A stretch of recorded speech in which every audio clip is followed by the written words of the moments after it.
که او صورت خدای نانمایان و نخستزاده تمام مخلوقات است. چون که همه چیز در آسمان و بر زمین، هر چیز نمایان و نانمایان در او آفریده شده است، خواه تختها، خواه سلطنتها، خواه سروریها و خواه حکومتداریها، همش به واسطه او و برای او به وجود آورده شده است و او پیش از همه چیز است و همه چیز در او وجود دارد. و او سری بدن یعنی کلیساست. او نوبر و نخستزاده از مردگان است، تا که در همه چیز او اولین باشد.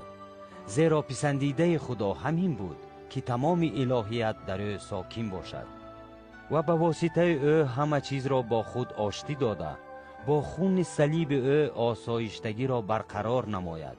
یعنی آنچه را که بر زمین است و آنچه را که در آسمان است به وسیله او آشتی دهد.